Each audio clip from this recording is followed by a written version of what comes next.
Hi, this is Libby Kaiser with clearancejobs.com. I like to think that there are no stupid questions. There are only stupid people dumb enough to do some of these things. A recent thread over at clearancejobsblog.com. Follow, check us out on clearancejobsblog.com. If you're not, we have a discussion site, a chat board, thread, discussions board for you to ask all of your great security clearance questions.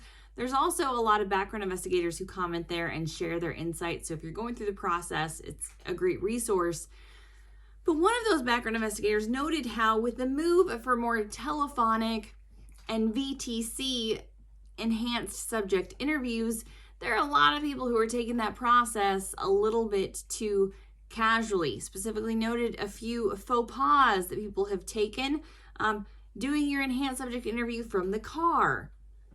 Doing a video enhanced subject interview in a bathrobe. So it's worth maybe explaining what an enhanced subject interview is and why it's important to take it a little more seriously. So an enhanced subject interview, or ESI, is generally for a top secret security clearance or a secret clearance that needs some level of special access program access. You also might get an ESI if there is something that comes up in the automated portion of the secret background investigation interview, but it's not standard for secret, but it is standard for a TS clearance. They're going to go, in many cases, kind of line item through the SF-86 and ask clarifying questions. So expect it to take a decent amount of time and take it seriously.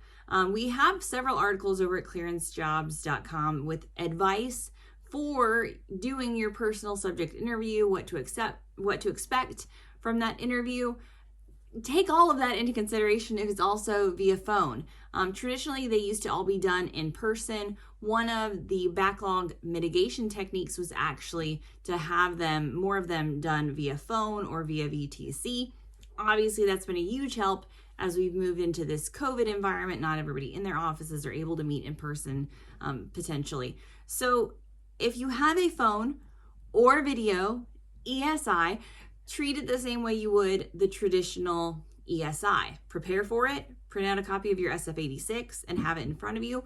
Dress for success. Even if it is not via VTC, I think when you are at least dressed and not in a bathrobe, it just makes you think about the process a little more seriously. Plan enough time for it, and don't be in your car. That was a complaint that a lot of people have had, and my favorite one was the individual who was asked if he was in his car, said no, when there were obvious car noises, admitted that he had lied about being in his car. That's just a bad move. Pull over. Do it from your car, perhaps. I know if you work in a SCIF, you might need to get out of that office to do an ESI. Doing it from your car is not terrible. Doing it from your car while driving will be an issue. And it's certainly within the purview of the background investigator to stop the interview and say they don't feel comfortable going forward with it. Then you are at their mercy for when they would like to reschedule it. So if you have any concern for getting your background investigation done quickly, take it seriously. Be honest during the ESI, obviously, and be honest even about where you are at while doing the interview.